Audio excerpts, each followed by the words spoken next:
السلام علیکم ورحمۃ اللہ وبرکاتہ۔ الحمدللہ والصلاة والسلام علی رسول اللہ، اما بعد۔ خواتین کے مسائل۔ پہلا سبق، خواتین کے عام حقوق اور شوہروں پر بیویوں کے حقوق۔ اسلام نے خواتین کو بھی کچھ حقوق دیے ہیں۔ انہیں چاہیے کہ وہ خود اسلام کے ان کو دیے ہوئے حقوق کے بارے میں معلومات حاصل کرے اور اپنے ان حقوق کو حاصل کرنے کی کوشش کرے، اور تمام لوگوں پر یہ ضروری ہے کہ وہ عورت کے ان حقوق کو پہچانے اور وہ ان تک پہنچنے میں پوری طرح سے ساتھ دے۔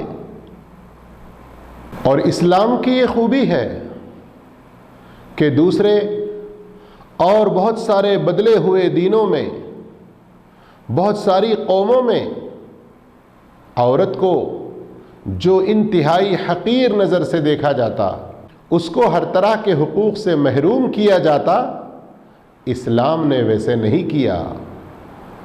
آئیے ذرا جانیے تو صحیح کہ وہ حقوق کیا ہے۔ نمبر 1، حق ملکیت۔ اسلام نے عورت کو یہ حق دیا کہ وہ حق ملکیت رکھ سکتی ہے۔ کیا مطلب؟ گھر، زمین، کارخانہ، باغ، سونا، چاندی، جانوروں کو خریدنا اور دوسرے بہت ساری چیزوں کا وہ حق رکھتی ہے۔ یعنی وہ ان کو خرید سکتی ہے، بیچ سکتی ہے، اپنے نام رکھ سکتی ہے، چاہے عورت بیٹی، ماں، بیوی، بہن کسی بھی شکل میں ہو۔ نمبر 2، شادی کرنے اور شوہر کے انتخاب کا حق۔ اس کا مطلب یہ ہے کہ عورت اس کی شادی کروانے میں اس کا ولی کا ہونا ضروری ہے، لیکن شوہر کو پسند کرنا اور کسی شوہر کے کوئی اخلاق پسند نہ آئیں تو اس کو رد کرنا، اور ازدواجی زندگی میں کوئی مشکلات اور تکلیفیں آئیں تو شوہر سے خلا لینے کا حق، شوہر سے یہ طلب کرنا کہ تم طلاق دے دو، اسلامی حدود میں رہتے ہوئے یہ سب چیزیں عورت کے لیے جائز ہیں، بلکہ یہ اس کا حق ہے۔ نمبر 3، تعلیم حاصل کرنے کا حق۔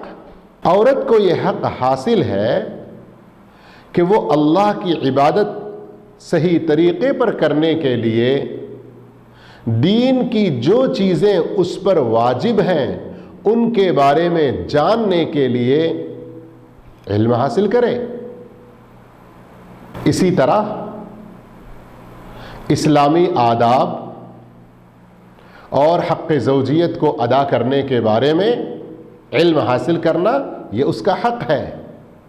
اولاد کی صحیح تربیت کا علم حاصل کرنا یہ اس کا حق ہے۔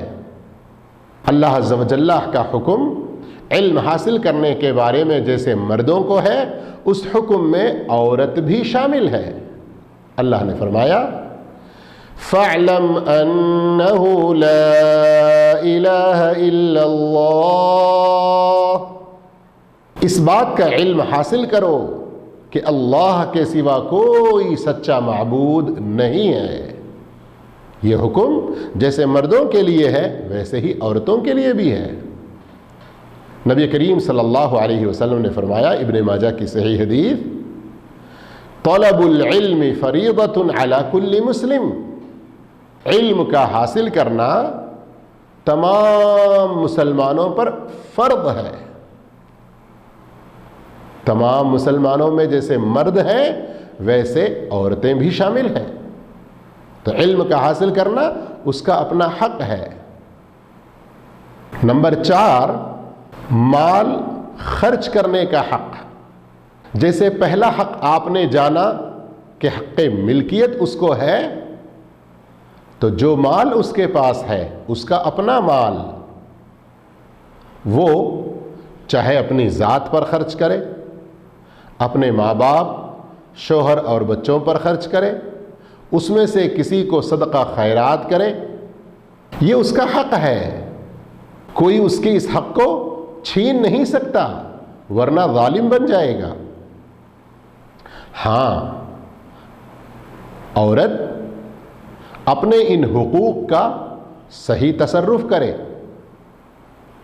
مال خرچ کرنے میں اسراف اور تبذیر سے کام نہ لے، فضول خرچی نہ کرے، نہ خرچ کرنے کی جگہ خرچ نہ کرے۔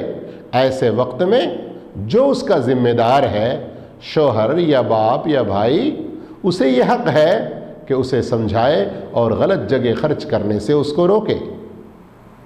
نمبر 5، وصیت کا حق، یعنی عورت اپنے مال میں سے اپنی زندگی میں 1/3 یا اس سے کم کسی غیر وارث کو وصیت کرنا چاہے تو اس کا اسے پورا حق ہے، بغیر کسی اعتراض کے اس کی وصیت کو اس کی وفات کے بعد نافذ کیا جائے گا۔ جس طرح وصیت کرنے کا حق مرد کو حاصل ہے، تو ویسے یہ حق عورت کو بھی حاصل ہے، تاکہ وہ اللہ کے پاس ثواب پا سکے، ثواب کی وہ بھی محتاج ہے۔ وصیت کے بارے میں جیسے بات گزری کہ 1/3 سے زیادہ نہ ہو اور کسی وارث کے لیے وہ وصیت نہ ہو۔ باقی اور تفصیلات وصیت کے احکام و مسائل میں ضرور جاننے کی کوشش کیجیے۔ 7واں حق، انتخاب لباس کا حق۔ عورت کا یہ حق ہے کہ وہ ریشم، اچھے کپڑے، سونا چاندی جو چاہے پہن سکتی ہے۔ البتہ ریشم اور سونا مردوں کے لیے حرام ہے۔ البتہ عورت کو یہ حق نہیں ہے کہ وہ لباس میں میرا اپنا حق ہے اس نام سے ایسا لباس پہننے کے باوجود برہنہ ہو، حسن کی نمائش کرتے پھرنا چاہتی ہو، یا پھر سر، گردن، سینہ وغیرہ کھلا ہو، اس طرح کا لباس پہننا چاہتی ہو، گھٹنوں سے نیچے، گھٹنوں کے اوپر تک لباس اٹھا ہوا ہو، ایسا پہننا چاہتی ہو، تو یہ حق اسے نہیں ہے۔ اس کا جو ذمہ دار ہے وہ ایسی غلطی سے اسے باز رکھے گا، سمجھائے گا۔ البتہ عورت اپنے شوہر کے سامنے آپس میں دونوں اپنی ایک دوسرے کی مرضی سے، ایک دوسرے کی خوشی کے لیے جس طرح کا لباس چاہے پہنے، بغیر کسی رکاوٹ اور بغیر کسی اعتراض کے، شریعت میں اس کا بالکل حق اسے حاصل ہے۔ نمبر 8، بناؤ سنگھار کا حق۔ خاوند کو خوش رکھنے کے لیے ہر طرح کے بناؤ سنگھار کی اسے اجازت ہے۔ سرما لگائے، ہونٹوں پر لالی لگائے، خوبصورت ترین لباس پہنے، اپنے شوہر کے لیے اس کی پسند کے مطابق جیسا چاہے وہ بناؤ سنگھار کر سکتی ہے، لیکن کفار، بد کردار عورتوں کی مشابہت اختیار کرنا یا مردوں کی سی مشابہت اختیار کرنا، اس کی اجازت قطعاً نہیں ہے۔ نمبر 9، کھانے پینے کا حق۔ سن کر ہنسی آتی ہے، اگر تاریخ کا مطالعہ کیا جائے تو ایسی قومیں بھی گزری ہیں جنہوں نے اپنی عورتوں کے لیے اپنی منمانی جو چیز چاہیں وہ عورتوں کے لیے حرام کر دیں، لیکن اسلام نے کھانے پینے کا حق عورت کو دیا ہے۔ حلال اور جائز طیبات میں سے جو اسے اچھا لگے، جو اسے پسند آئے وہ کھا سکتی ہے، پی سکتی ہے۔ جو حلال ہے مرد و عورت سب کے لیے حلال ہے، جو حرام ہے مرد و عورت سب کے لیے حرام ہے۔ اللہ عز و جل نے فرمایا وَكُلُوا وَاشْرَبُوا وَلَا تُسْرِفُوا إِنَّهُ لَا يُحِبُّ الْمُسْرِفِينَ۔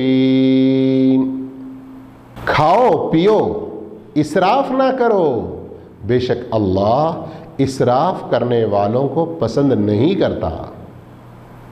شوہر پر عورت کے حقوق، جس طرح عورت پر اس کے اپنے شوہر کے حقوق ہیں، جیسے اللہ اور اس کے رسول کے حکم کے تابع رہتے ہوئے اپنے شوہر کی اطاعت کرے، اس کے کھانے پینے کی تیاری کرتی رہے، اس کا بستر ٹھیک رکھے، اس کے بچوں کو دودھ پلائے، ان کی اچھی تربیت کرے، شوہر کے مال اور اس کی عزت کی حفاظت کرے، اپنے آپ کو سنبھال کر رکھے، اور جس قدر اجازت ہے اس قدر اپنے شوہر کے لیے بناؤ سنگھار کرے، وغیرہ وغیرہ۔ ویسے ہی شوہر پر عورت کے کچھ حقوق ہیں۔ عورتوں کو چاہیے کہ اپنے ان حقوق کو جانیں تاکہ اپنے شوہروں سے ان حقوق کو حاصل کر سکیں، اور شوہروں کو بھی چاہیے کہ جان کر اپنی عورتوں کے ان حقوق کو ادا کریں، ورنہ کل قیامت کے دن اللہ کے پاس ان کی پوچھ ہو سکتی ہے۔ سورۃ البقرہ آیت نمبر 228 میں اللہ رب العالمین نے فرمایا وَلَهُنَّ مِثْلُ الَّذِي عَلَيْهِنَّ بِالْمَعْرُوفِ، جس طرح ان عورتوں کی ذمہ داریاں ہیں اسی طرح ان کے حقوق بھی ان کے شوہروں پر ہیں، معروف طریقے سے، بھلائی کے ساتھ۔ نمبر 1، تنگ دستی میں ہو یا کشادگی میں، غربت میں ہو یا مالداری میں، اپنی استطاعت کے مطابق اپنی بیوی پر خرچ کرنا یہ شوہر پر واجب ہے، شوہر پر عورت کا حق ہے۔ یہ کھانا پینا، گھر کا انتظام کرنا، عورت کے لباس کا انتظام کرنا، بیمار ہو جائے تو اس کے دوا کا انتظام کرنا، یہ ساری چیزیں اس میں داخل ہیں۔ عام طور پر ہم کیا کہتے ہیں؟ نان نفقہ۔ نمبر 2، شوہر پر بیوی کا یہ حق ہے کہ شوہر بیوی کی عزت، جان، مال وغیرہ کی حفاظت کرے، اور اپنی عورت کی دین کی حفاظت کی ذمہ داری تو سب چیزوں سے زیادہ ضروری ہے، کیونکہ شوہر اپنی بیوی کا نگران ہوتا ہے، جیسے کہ قرآن میں اللہ نے فرمایا۔ تو اب نگران کی یہ ذمہ داری ہوتی ہے کہ وہ اپنے ماتحت تمام چیزوں کی حفاظت کرے۔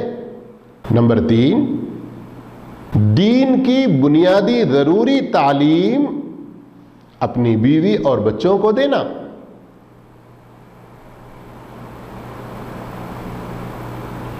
اگر خود نہیں دے سکتا تو بیوی کو قریب میں کسی مسجد یا مدرسہ، کوئی اور تعلیمی مرکز میں بھیج کر اس کی تعلیم کا انتظام کرنا چاہیے، بشرطے کہ کوئی فتنہ نہ ہو، آنے جانے وغیرہ کے راستے پر امن ہو، اور خاتون کے وہاں جانے پر ان دونوں کی زندگیوں میں کسی طرح کا کوئی نقصان نہ ہو۔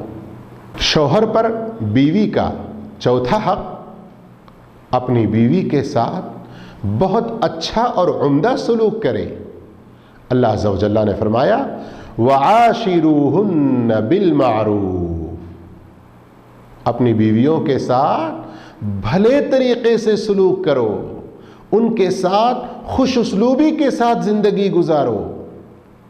اچھے طریقے سے خوش اسلوبی کے ساتھ زندگی گزارنے میں بیوی کو حق جماع پورا دینا یہ شوہر کی ذمہ داری ہے. اسی طرح اس کو گالی گلوچ نہ دے، اس کے ماں باپ کے طعنے اس کو نہ دے، اسے تکلیف نہ دے، اس کو حقیر نہ جانے اور اس کی طاقت سے زیادہ اس پر کسی کام کا بوجھ نہ ڈالے. اور اگر کسی فتنے کا ڈر نہ ہو تو اس کے اپنے کسی قریبی رشتہ دار سے میل جول، ملاقات، دعا سلام سے نہ روکے. قول و عمل ہر طرح سے اس کے ساتھ اچھا سلوک کیا جائے. نبی کریم صلی اللہ علیہ وسلم نے فرمایا خیرکم خیرکم لأہلہ وَأَنَا خَيْرُكُمْ لِأَهْلِي. ترمذی کی صحیح حدیث. تم میں سب سے بہتر وہ ہے جو اپنے گھر والوں کے ساتھ سب سے اچھا ہو، اور میں اللہ اکبر، اللہ کے رسول صلی اللہ علیہ وسلم کی اس سنت کو، اس اچھے نمونے کو اپنانے کی توفیق عطا فرمائے. کیا فرماتے ہیں آپ صلی اللہ علیہ وسلم؟ اور میں تم سب میں سب سے اچھا ہوں اپنے گھر والوں کے ساتھ. اللہ اکبر. اس طرح خواتین کے مسائل سے متعلق آج کے پہلے سبق میں ہم نے خواتین کے حقوق اور خواتین کے ان کے شوہروں پر کیا حقوق ہیں ان کے بارے میں جانا. اللہ عز و جل اپنا دین خوب سیکھ کر اس پر عمل کرنے کی ہمیں توفیق عطا فرمائے. آمین. وآخر دعوانا ان الحمد للہ رب العالمین. والسلام علیکم ورحمۃ اللہ وبرکاتہ.